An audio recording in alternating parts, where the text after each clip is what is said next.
How's it? Hey Moose, welcome to Mongoose Max Hawaii, the channel. Okay. Aloha everyone, it's Saturday, July 11th, and first, let's give it a walk into the world. Walk into the world. Okay, goes $2, okay. Yeah, it's Saturday, so we're just gonna have the electronic paper. The regular paper doesn't come by today. Little vlog, little news.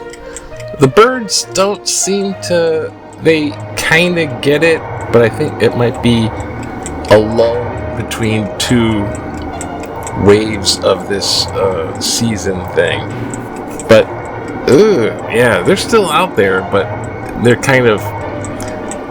hiding, so they think that's sufficient for me, because I can't catch them. That's too much. Me? Oh gosh, I'm lacking some sleep and overdoing it, and it's idiotic and 90 degrees at times, and a little much running around, so I'm kind of getting a little burnt. And plus, there's just a onslaught of news things. So to the news, we have of course the war in Iran, which is basically just going on, because I don't know, they're despite it's like talk, pause, boom, talk, boom.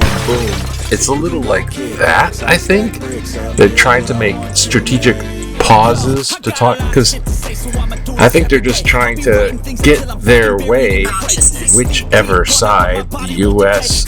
being stubborn about the control over the Strait of Hormuz, and Iran being stubborn about the control over the Strait of Hormuz, because this is just international influence, big money economics. So, it kind of continues. What will happen? I don't know. The price of oil will stay, the barrels will stay up, so the price of gasoline will stay up. That's one thing that will happen. Other than that, there's a giant dome heat wave which is moving over like Colorado in those Utah. Those are like mountain snow areas, and now they're going to be heat wave 110. I've seen 100 degrees in Montana. I mean, it can happen where there's spots of it, but this is a heat wave thing. There's a wildfire brewing all over Spain. And there's floods in the, Midwest or Mississippi. There's floods. I think it's in Michigan. Gosh, these are like just the climate's whacked out, and it's doing stuff right now. And in Hawaii, it's a little bit like it gets close to 90, but it's like it's kind of close, but it's like in that zone. Can you help me? Can I help you? I don't know. So stuff.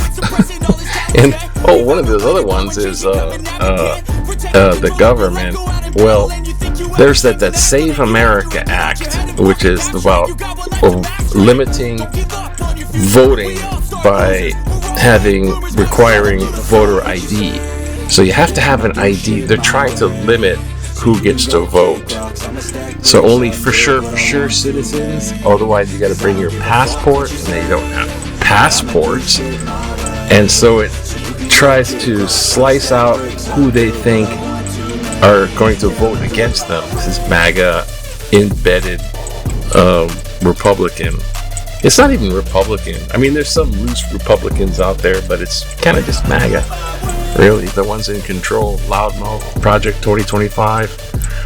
They wormed their way in control. Everyone was warning about it, and now it's kind of like this is where it's at right now. It's there, and now we have to figure out, because it's kind of gotten away from presidency to the expansion of the executive branch and its powers to hire, fire, as well, and powers to do this. The Supreme Court just eventually allows what they unconstitutionally are up to. And so this expansion of the executive, it's becoming kind of more dictatorship. It's kind of like the autocrat, the one leader, and everyone else is kowtowing to the one leader. So yeah, it's gotten exactly away from how and what the U.S. Constitution was trying to prevent. They wanted a government for the people, by the people, for the people. This is going away from, and they have stuff written in the Constitution to prevent it going away from that into the one-person concentrated power. And now it's doing exactly what the U.S. Constitution, by design, is trying to stop. That's just exhausting.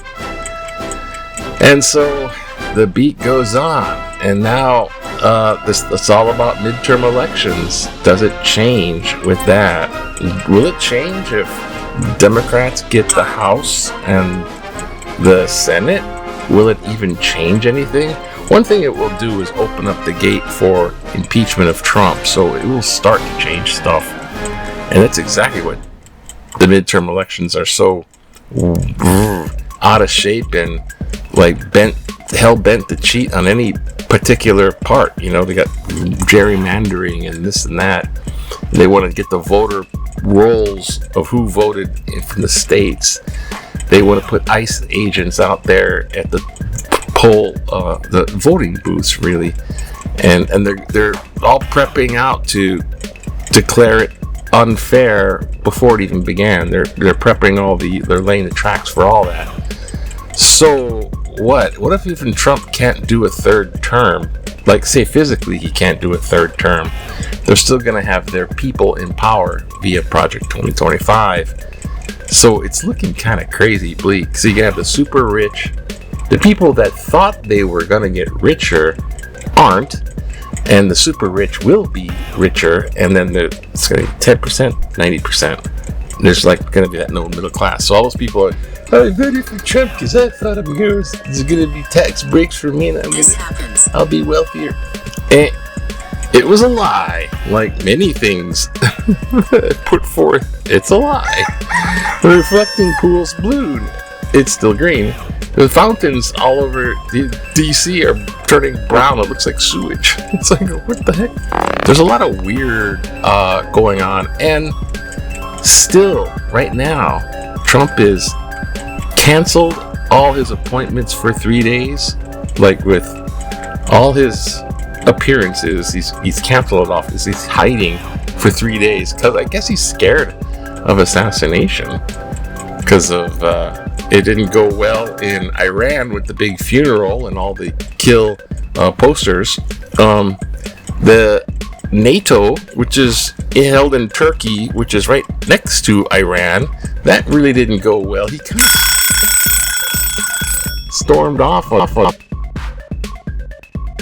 and then rode Air Force One regular back instead of the other one. Why does that pop up? So, you know, he gets information and the Netanyahu's telling him they're out to get you. And he's soaking it in. Now he has no appointments and what? So and then of course there's Mitch McConnell.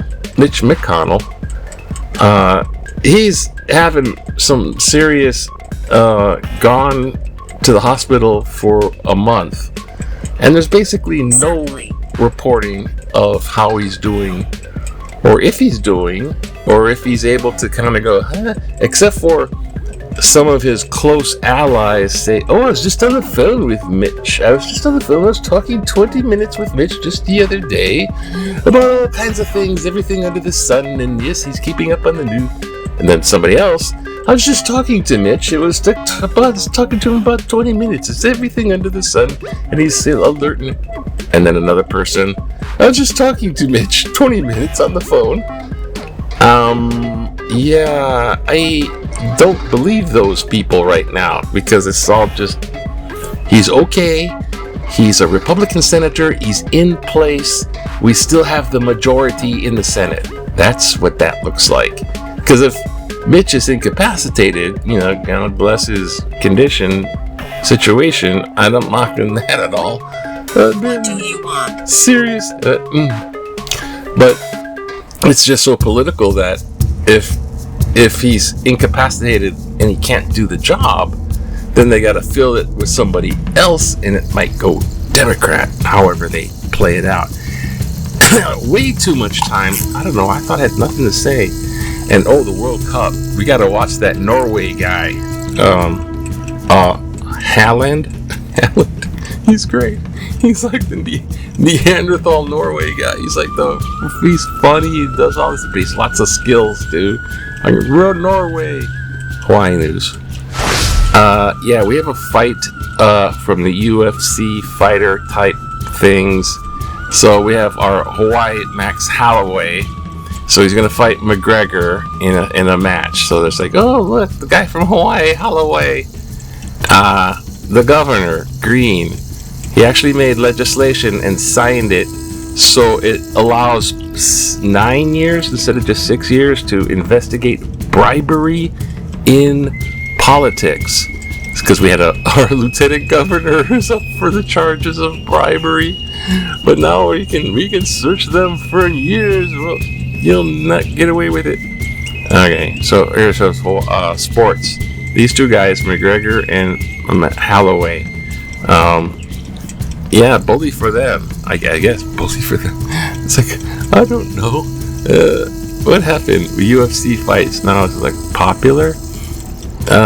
So that's our Hawaii guy, Holloway. Go for it. Give him. How about a little back in the day? Wash. Here you go. Remember 1953 when you want to relax? Just hang out and drink some kava with the local chief. Shortly after arriving in Pago Pago, American Samoa, Governor Lawrence Judd received a royal Samoan kava by High Chief Fa'afeu Tama'alemalo of Pago Pago. The governor turned to present to the people of the Samoa and have a kava root which he brought from Honolulu. Have some kava root. It's kind of like medicinal in the sense of you can almost use it for toothaches. So if you drink kava, I've drank kava before. You drink kava, it sits in your gut like you feel like you're full because it kind of numbs your stomach. Hey, kind of relaxing a little bit, but kind of weird. Very cultural. Tourist man ships attacks the straits. Oh yeah, the ships and they're getting set to attack some housing sites installed voting measures. Oh shoot! Yeah, that's what I forgot to say. So I'm just gonna say it right now. Save America Act stops voting for certain people, and Trump wants that to go through. So even Republicans are like, no, we don't want to be messing with voting stuff. That's not popular. And then there's the Housing Act to make housing more affordable by not having corporations buy up all the housing, and then you're buying it from the corporation, the price is higher. So it's a Housing Act to make houses more affordable. Popular on both sides. So Trump's holding that hostage. I'm not going to sign the housing bill until you do the Save America Act first. That's the leverage. That's the art of the screw your deal. Let's make a deal, like Money Hall. So, yeah, it's just walking down the hallway of less and less. Oh, Plattner, Rich Alstrom, he's gone. Yeah. Oh, and then there's the fatal ICE shooting. I haven't even spoken about that, but another evil shooting by ICE agents that were incompetent. These guys are just planting taro. Hey, man, let's plant some taro. Make some poi later on. Where am I? Tightening regulations. Rhinoceros beetle. No more vaping. Where are we going? Oh, I guess I went the wrong way. Okay, here we go. Oh, look, political cartoon. Ooh, political cartoon. Crowd sizes. The Trump Great American State Fair 250. Nothing. And then, welcome to Yosemite. Did you hear Trump's eliminated the reservation system? Oh, what? Welcome to you. Everyone's going to the state park, national parks. Hey, here. What do we got here? Big sticker shock. Wait, what? No, that's editorial. What do we have here? Enacts the cigarette ban, which are digital vape, scripture and glass to reverse it. I don't know. Scripture. That's kind of obvious. Let's try this one. Better ways to convey scripture in classroom. A recent letter to the editor suggested putting the 10 Commandments in schools. Bring God back into schools, teach unity, cite article July 5th. If someone was interested in getting scripture into public schools, I suggest a better alternative would be the 7 corporal works of mercy. Feed the hungry, quench the thirsty, clothe the naked, welcome the stranger, visit the sick, visit the prisoner, bury the dead, or if you wanted to keep it even simpler, the golden rule. Do unto others as you would have them do unto you. Both are from the Sermon on the Mount. Encourage us to be a better person, do good works, and neither mentions God. Steve Miller, Makiki. Oh, thank you, Steve, for sending in your letter, chiming in on teaching Bible in the classroom. It's not so much. It's no. There's nothing bad with Sermon on the Mount. I mean, but you gotta teach. Those are moral teachings, and you have to keep it separate from physical, like reading, writing, and arithmetic zone. Because people at the schools aren't even getting the reading, writing, and arithmetic stuff. They're like not scoring very good in all that reading, writing, and arithmetic. This is like basics. Writing, you can't even write cursive anymore. Can't type. When they put you have to keep the separation of church and state, and it's already gotten blurry. So since it crossed the line, well, we can do the less blurry cross the line. Nah. Because once you get that in the classrooms, then you're teaching Bible stuff in public schools. And then it's like you're promoting that one religion, so you're broken the freedom of religion. And then it's also dovetailing into all the other stuff, which slides right into the religious right movement, which is Christians with a political agenda. I mean, Christianity, okay, but Christianity with a political agenda, that's what they're dovetailing into it. So, it's going to be feed the sick, save the poor, right to the abortion rights and all that stuff. So, not a good idea, no matter what. But it's happening anyways, so, good luck. Good luck. Who cares? What if they taught the Quran in the public schools? Or just a thought. Aloha. Anyways, okay, bye now. Wait, I gotta go this way. Aloha, have a good day. Press the right button. Aloha now. Aloha. Have a good one. Gonna be a sunny day. Aloha. Sorry to make them long. Okay, bye.